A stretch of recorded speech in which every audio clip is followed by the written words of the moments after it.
We're here talking about the business in 20 Hey, years. you've got to remember, Sunderland fans are quite clever with their songs. They're the only ones that can get guitar and Shearer to rhyme together in the same song. Come on. Otherwise, we've got to do it again. Guitar and Shearer. I bought a guitar. Sorry? Yeah, I'm doing fantastic. Right, are you ready, Mr. Smith? Right, go on. GB Railfreight podcast, episode 2. Okay. Who would have thought it would be you and I? 21 years in. Yes. You When had I- a sabbatical.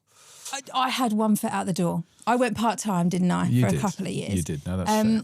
But who would have thought the shy, young 20-year-old that stepped through this door 21 years ago would be sitting opposite you now doing episode 2 of our podcast? No, and the great thing is we've had a few people who've come through the business and grown up with it, Joe. So that's fantastic. Absolutely. I'm one of many. Yeah. And I think that's one of the amazing things at GB Railfreight, that if you look at the list of people we have now and the length of service, that so many of them are 10, 15, 20. But how lovely that not only do we have family members that are employed at GB Railfreight, but we also have children of GB Railfreight staff now. Yeah. And Yep. that's, Some who weren't born when we started it, Joanne. absolutely, but that's the lovely thing. Well, it's a scary thing. I don't know about Yeah, you're not wrong. for You're both not you wrong. and me. I want to take you right back to the very beginning. So I'm going to start with a question from me. Okay. So even though we've known each other 21 years, I've never asked you this before, but I want to take you right back to the birth of GB Railfreight. Right. Can you remember that moment that you sat there and said to yourself, I'm going to create a Railfreight business? Who were you working for, and who gave you, did someone give you the push to do it? Well, we drifted into privatisation. So I was working in a passenger franchise in Anglia, which was quite nice, actually. It was run by a bunch of nutters called GB Railways, who were entrepreneurs. And in the early days of privatisation, you could bid for a passenger franchise quite cheaply. So these guys had come in, Max Steinkopf, Michael Shavers, Jeremy Long. And they had a plan where they were looking to win more franchises. And then they also had a plan around open access, the thing that's not particularly well accepted by the current government. So we looked at passenger railways. We were the founders of Hull Trains, one way or the other, and others followed. Freight has always been open access operations. It's always been a private business. It's always been forever. And they were kicking the tyres of it, but not getting very far. I'd recently got married, so we were BC. We were 4 kids. And I was really contemplating my future as to whether I wanted to stay with the industry or move on, and particularly travel with Lessia, my erstwhile early wife then. They had a few consultants wandering around looking for business as a freight company. And I said, I'll give it a go. Just give me a couple of days a week away from my then job as production director of Anglia Railways, and I'll see whether we can round anything up. And really, that's how it started. It almost sort of drifted into it. It was a Michael Shavers idea. I mean, Was it? It was. Michael. I did not know that. Michael comes up with 100 ideas, 99 of which are just crap. And occasionally he hits the nail on the head. And I must admit, in conversations with Michael, I thought, we may have something here. Because at the time, the way the railways had been privatised from a freight perspective, there were only 2 companies. There was Freightliner, which was a management buyout, just still doing deep sea intermodal, and what was EWS, now DB Cargo, doing the rest. And then the two, despite 4 or 5 years of privatisation and the ability to compete, they'd never competed, and we thought we'd go and kick their asses. So we sort of set it up around that. That's how we started. What did Lessia say? I'm intrigued what she said. I don't talk to Lessia about work at all. I merely supply the cash that keeps her in the life she'd like to become accustomed to. Unfortunately, as time has gone on, that standard has gone up and up and up. No, she's always been supportive. We did have an agreement early doors because she had a career and she had a good career. And like all relationships, I'm sure you found out on occasions, there's always one that's going to earn more than the other. And you have to prioritise along those lines. And we were about on a similar footing back then. But we sort of agreed. I said, I will work hard for this family, and that's kind of about the only conversation we had, and whether it was going to take off or not was an unknown back then. And looking back, John, in your wildest dreams, could you have ever imagined being sat here 25 years later running the biggest rail freight business in the United Kingdom? Well, the lifestyle I used to have back then, I didn't think I'd be here 25 years later. But you worked hard and you played hard. Yeah, we definitely played hard back then. No is the easy answer. I had no idea that we'd get to where we are. We're now the biggest, which makes us a target for others, which is a risk we now run.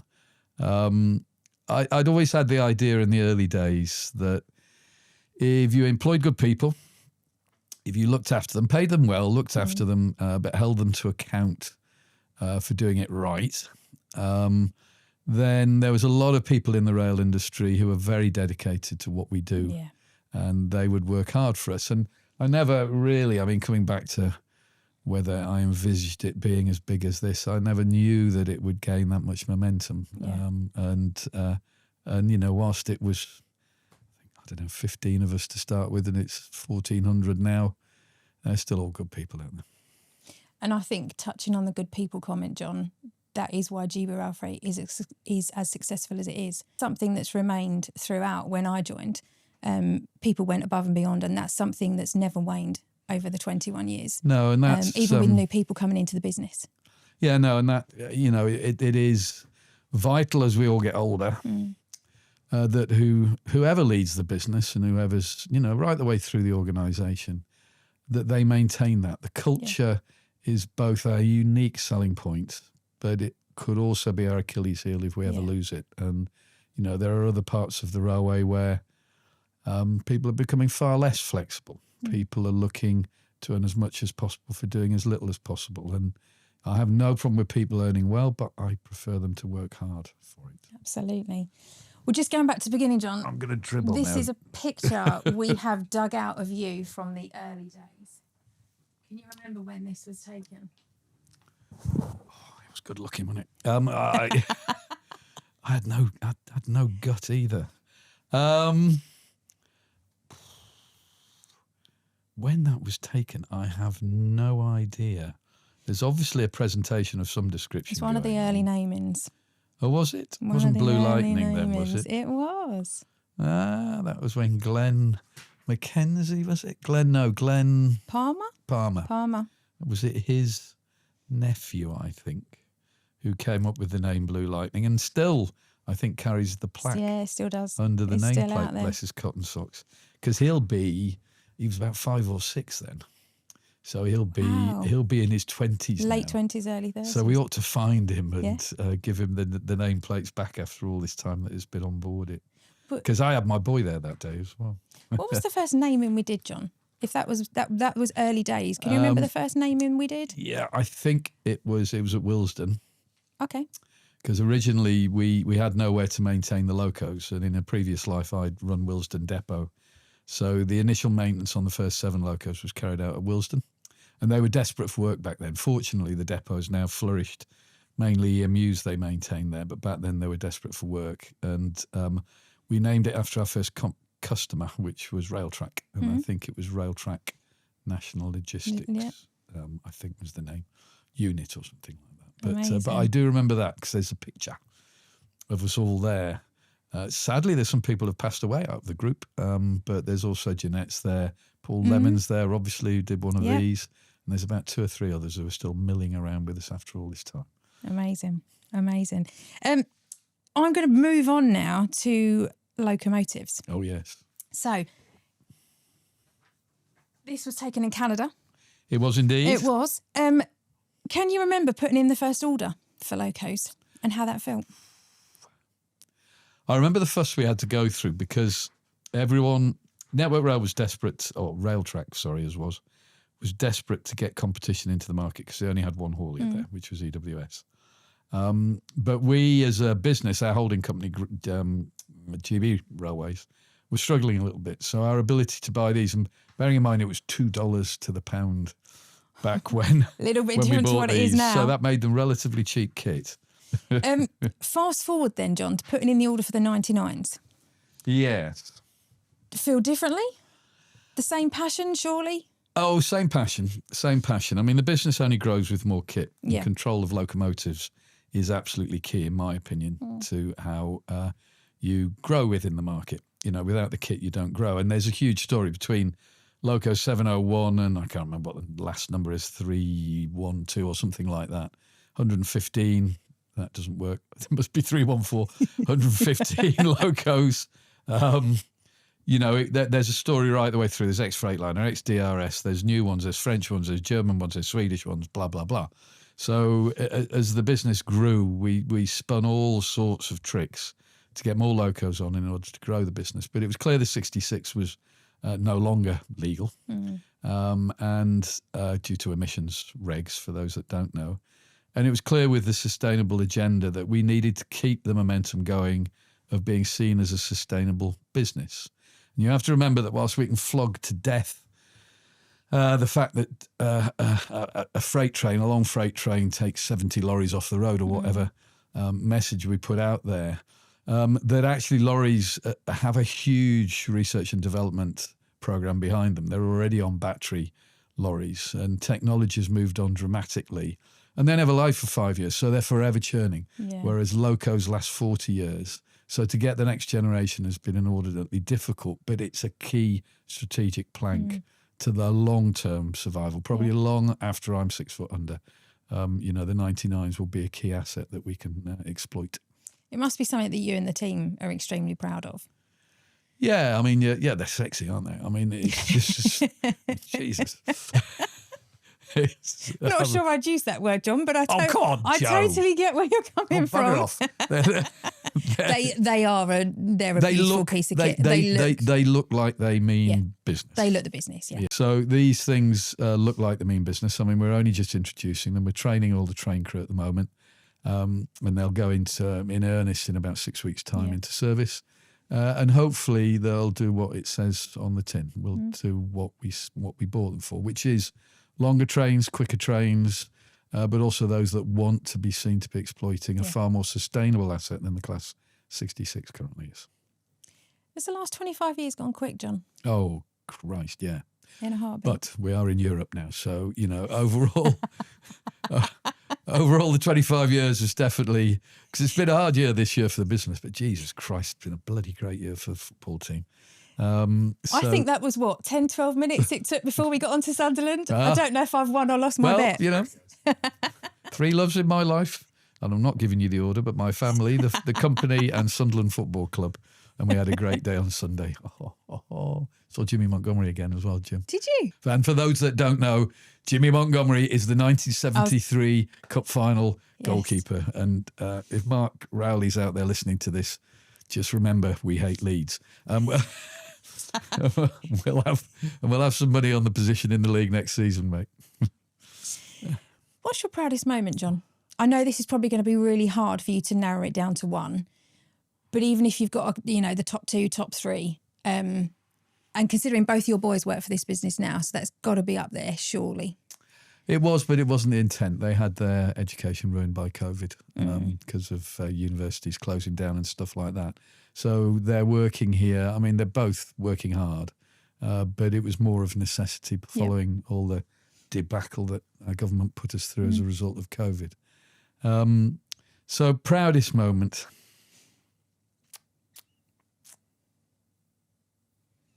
I mean, there's bound to have been plenty. Well, there's the naming Sunderland. Years. I mean, that was a great day. I think the unveiling of the first locos, because that had been managed in a way by Locomotive, who built the locos, whereby we were walking around the factory and there was no sign of our locos. And we'd only spent about 50 quid on designing the livery. We didn't have a clue whether they were £50?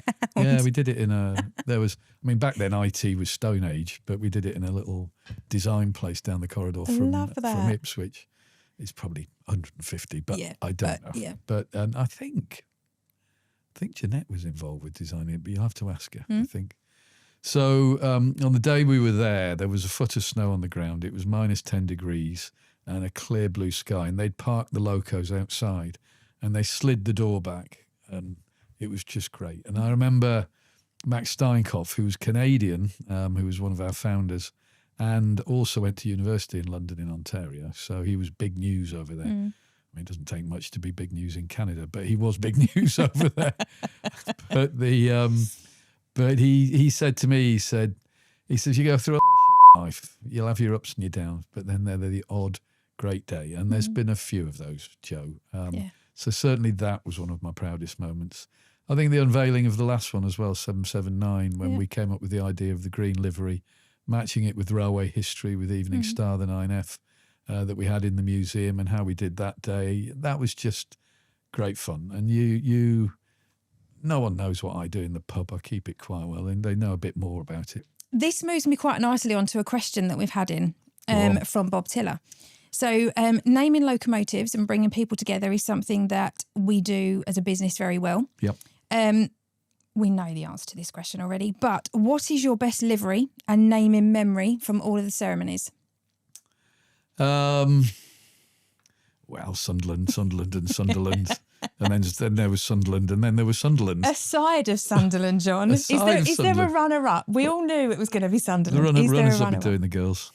The runners-up are doing the girls, all the girls. I was close. I was close. I said that if you didn't say my engine, John, I don't have a livery, then there would be trouble. But I will take the fact that you said the girls' namings. No, I mean, they've always been...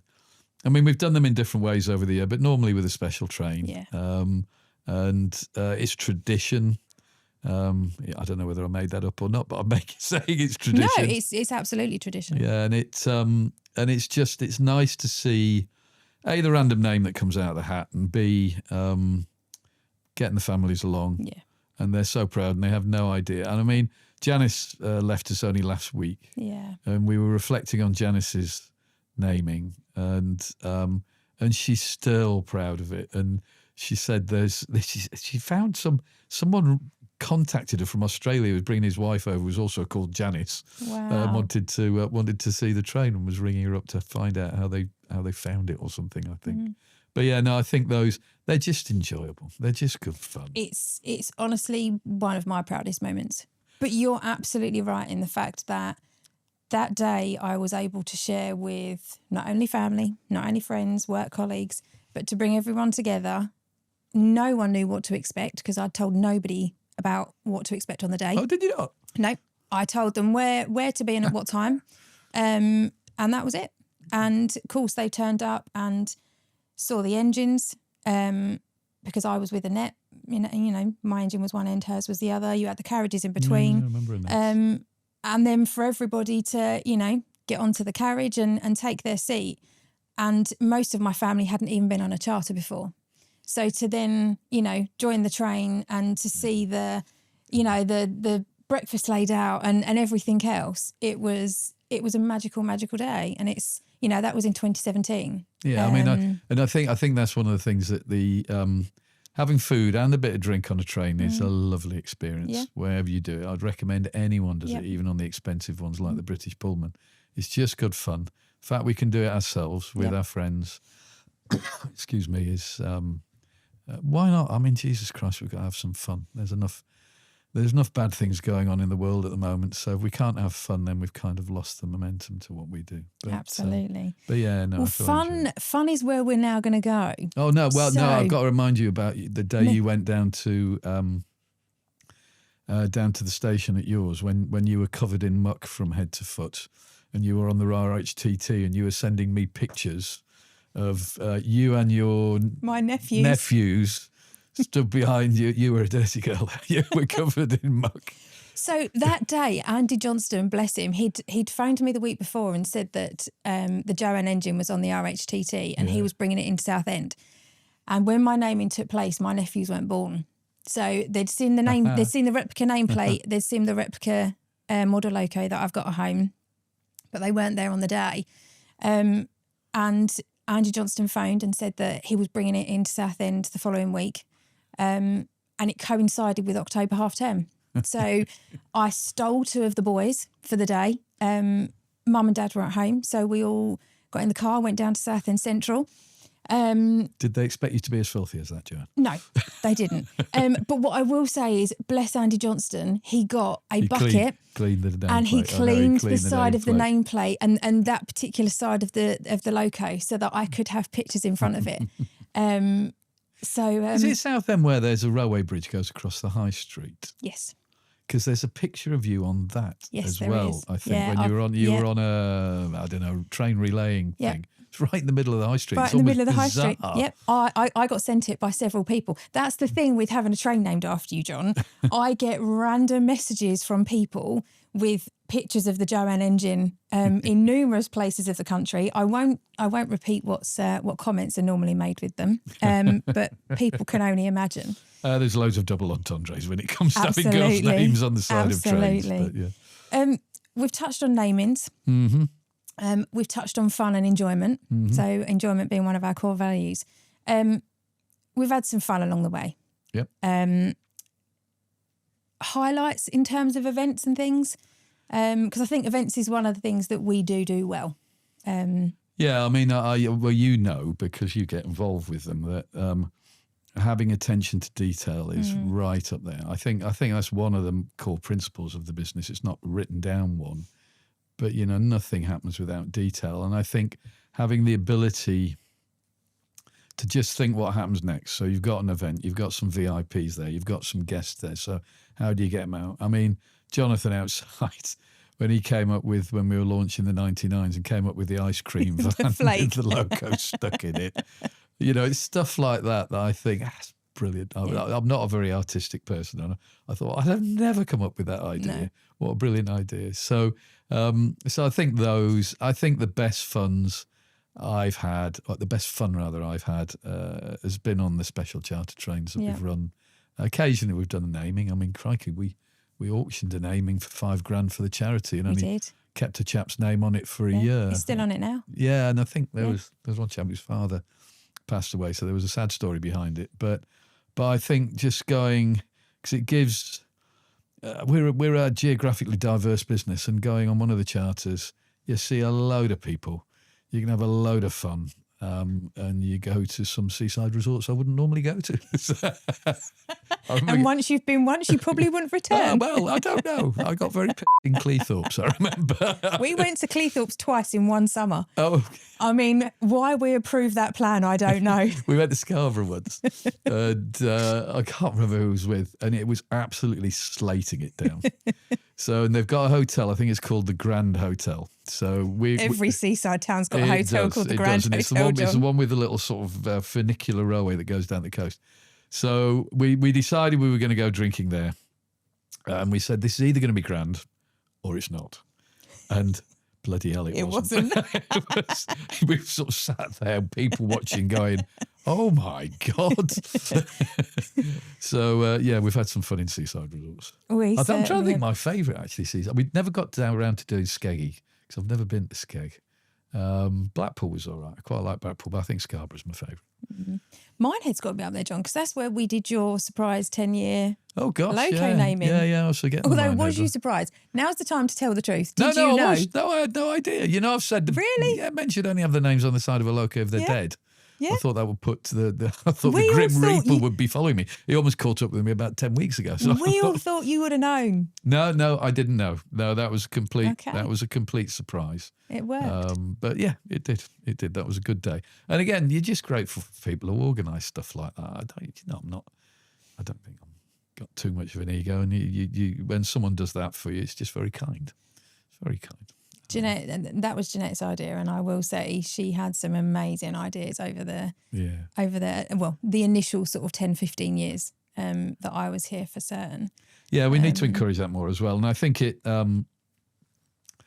more difficult to be inclusive now. Not everyone can go. We're very busy. We still work. Bizarrely, it's sometimes easier to engage with a more far-flung outpost than it is. I was going to say with the big depots. We're so geographically widespread now, John, as well, aren't we? When you think to Inverness and through the Channel Tunnel. Yeah. We try. I certainly try. I mean, each day I read the log. If something bad or good has gone on, I'll always try and email the individual involved because it just keeps the momentum of keeping in touch, I think, and it's polite. And I do believe in being polite. So talking about great ideas, so we had the Chinook hovering above the loco on the viaduct. That was a good one. That was a good one. We had the maritime loco naming, which was the grand boxes moving. Yeah, we did. You have come up with some wacky ideas over the years, John. They're not all of them mine, but okay. And then you bring them to the events team and give us the task of making them happen. Mm-hmm. And I think on the whole we've pretty much got there. I would agree. I dread to think what you're going to come up with next. I don't know. We've still got to name the 99s. We do. And we've still got to celebrate our 25th year. Yep. I'm not quite sure when we're saying we started, but sod it. You know, we celebrated it last year with Paul. Then someone went, it was only 24. We went, oh, all right, we'll do it again next year then in that case. Open-ended celebration. Open-ended celebration. So I think the first 99, will be a GB Railfreight 25 one. So that's going to get thrown your way. That's fine. And that's probably going to be in Leicester. So if you can make a good day in Leicester, that'll be a challenge. Ask At least Leicester, you're giving me enough time to do it, John, which is great. Yeah, and I think I appreciate other people's ideas as well. So no, we hopefully have a good time.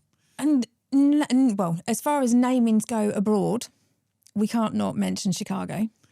Oh, well, that was good. Our week-long jaunt, where we named the engine out there, and we took a group of people. That was a good week.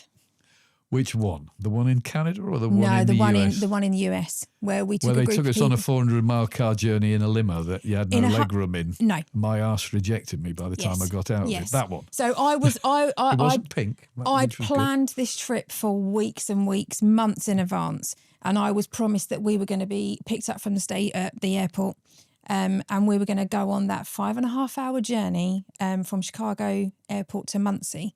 And I remember getting off the plane and ringing Tony from EMD to say that we'd landed, and he said, that's fine, we'll be at the front of the airport, you won't miss us.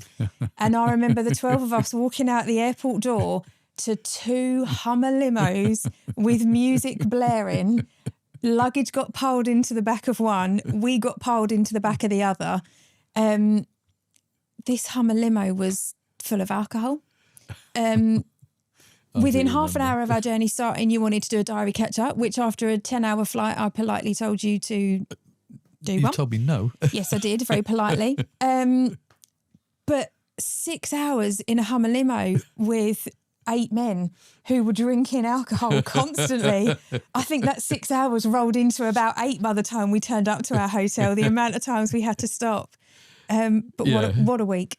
That was a what great a week we that had. was a great week. And I'd like all these things. It was meant as, and it's the Hoosier State, for those that don't know, the loco out there is called the Hoosier State, which is Indiana. I can't remember why it's the Hoosier State, but the whole point, and we'd done it previously with Forest City, was to say thanks to the lads and lasses that had built the thing, because they'd gone to a lot of trouble to reopen the production line to our benefit. And that was, and we had a great time. Yourself now. Yeah. What would John now tell John in 2001? What advice would you give him? Get rid of the glasses. Jesus Christ, they're bloody horrible. Did I really wear? I mean, it makes me look... You did, John. You did. My hair hadn't gone curly then either. My hair's gone curly since then. What would I tell me? Yeah. Oh, gosh. Well, it's like all the stories, to know then what I know now. Mm-hmm. I mean, actually, not knowing was one of the reasons the business really took off. Mm. Because, and I've probably never admitted this, but the first people in it, I mean, normally when you're setting a business up, you mortgage your house, you put money in and you take a risk. Now, in fairness, we went to the banks and borrowed money. But if the thing had gone bust, my pension would have been down the drain, as would the pension of all the other people that worked with us at the time. And no one really understood that. So ignorance was bliss. You pushed hard. I mean, some of the risks we took. So maybe I'm reversing it. If I'd known then what I know now, we probably wouldn't be where we are today. So ignorance is bliss. Mm. We're going to move on to some questions. Okay, so we put a video out internally and on social media we don't have enough time to go through all of them because we had a lot. So we have cherry picked a couple to give. Are they all to from you work today, or are John. they from others? They're all from work. Okay, cool. Okay. So Jason from Eastleigh would like to know, John, in the early days of GBRf, what was your greatest fear and how did you overcome it? Gosh, in the early days of GBRf, I guess my greatest fear was around safety at the time. We were hand to mouth. We were taking risks. I certainly would never want to hurt anyone that's ever worked here through my poor management or leadership. So, and we were right on the cusp on occasions. But, having said that, I don't fear much. I mean, we all wake up at 3 o'clock screaming. Yeah. I still do now. I mean, there was a period where I did this morning. Panicking about today. Oh, give over on me. But the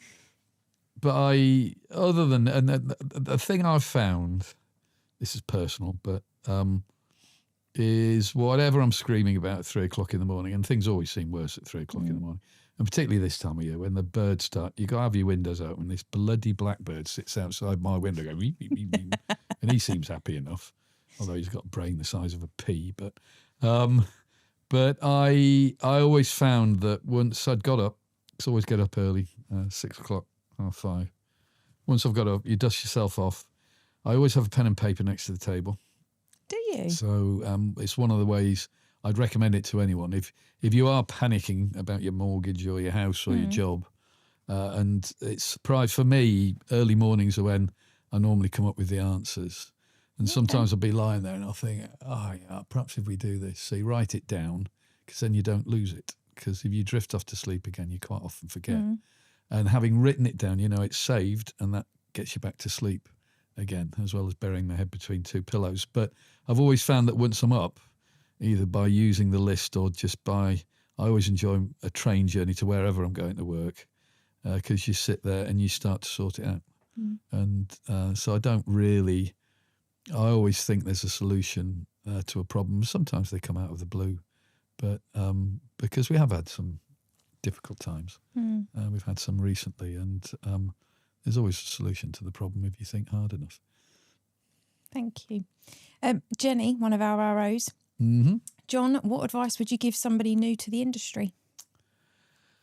I would say, Jenny, don't. So whatever job you're doing, RO, TM, you will have been given a skill. So never abuse it, because the railways pays well and handsomely. And I think, if you work hard, certainly at the sharp end, if you work hard, there's plenty of hours available. You can coin the overtime. Don't get dependent on the overtime because it might not always be there. Yeah. So always manage within what you can afford. And I think then, the one thing that baffles me a little bit is when I was a kid, my mum died when I was a kid. My dad married a witch, so I thought I'll leave home. So I headed off, and the railways gave me a great opportunity to move around the country. Worked in Doncaster, York, Crewe, London twice, Nottingham, all over the place. And you'd just pillar to post it, and it was great fun. I remember my first time going down to London because I was working in Crewe on overhead line at the time. And I had a friend who was renting a flat out in London. I thought, apply for a job at Bounds Green. I fancy maintaining HSTs. And back then there was a big vacancy list. So I applied, went down there, got on well with this lady who became my landlady, and she's now still my best friend. And you just meet different people. Ended up lodging with a bunch of Australians who are over at the moment, and we catch up and get drunk. And the railways gives you a huge opportunity to move about. Yeah. If you want to settle in a particular area, you can. It may limit your ability to move on. If you enjoy your work, then just remember, don't abuse what we've given you in terms of a skill. Mr. Kapoor, Tabby. Oh, Tabs. You have always liked putting unusual traction on GB Railfreight trains over the years. Yeah. Which of the many have you enjoyed the most? Westerns. Westerns, yeah, each time. I mean, they're just two wonderful V12 engines that exhaust through a hole in the roof with no silence. I mean, what's not to like? And the turbo lag on them means they throw out a load of muck every time you open them up. And because they're diesel hydraulic, you can immediately go at full chat and they just sound. I think he knows you very well, because immediately after I'm supposed to ask you, so when are you going to put a Western locomotive on the China clay then, John? Oh, that's an idea. Well, I want to put a steam loco on, but we'd have to put it on top of the 66 with it helping out. But I'd love to put a steam loco on one of the intermodals. And I think, so here's an idea for you, Joe. So you've got to make this one happen. And Another one of now we've John's gone public, brainwaves. you'll have to make it bloody Thanks, John. No pressure. I'd like to. So when, I mean, the 99s will come onto the intermodals fairly early doors. But I'd love to do an event where we've got a 99 on one intermodal and a steam loco on the other, and just showing, Well, they did it. I mean, they did it on the East Coast Main Line, where they did each generation of loco going in the same direction on a 4-track railway. I don't think you'd be able to do that. That would be asking too much.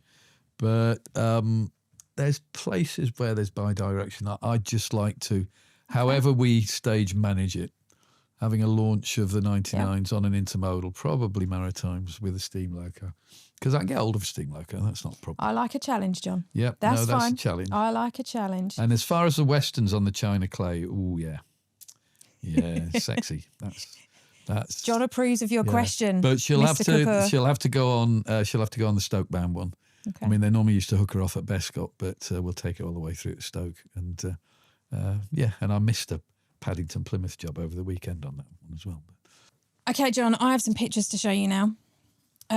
And I want some... I mentioned I support Sunderland, by the way. Not for about 10 minutes. So no, I know. That's probably aptly timed, actually. As Alzheimer's kicks in.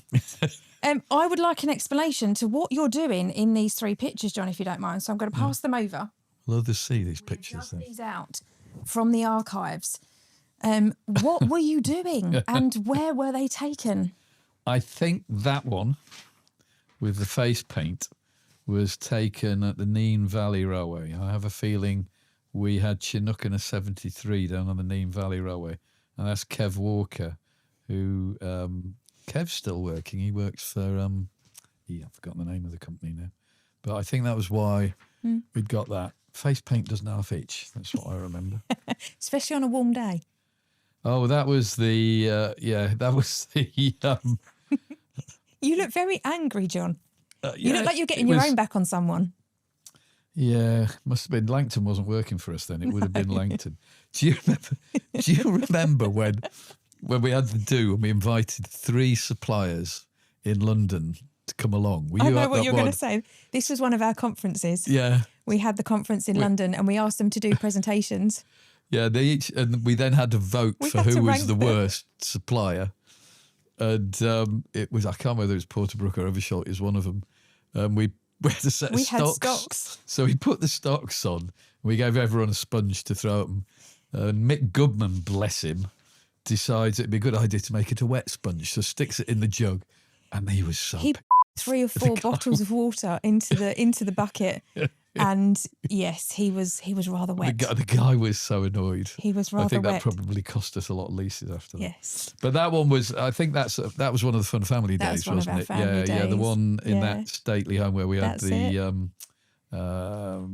what do they call it when you do all the games? It doesn't matter. Yeah. Well, just showing the colours. England must have been playing in some World Cup. Is that how you used to come to work in the early days? Yeah, England.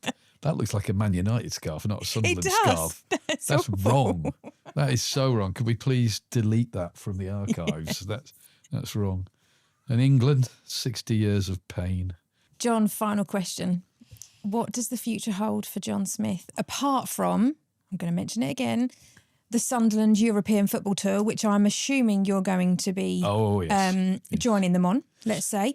But you must have some other things on your bucket list. Yeah. I wouldn't say it's on my bucket list, but I know one thing's happened, which I'll die at some stage. So there's about cramming as much in before that date. Make memories. Yeah. We talk about this a lot, don't we?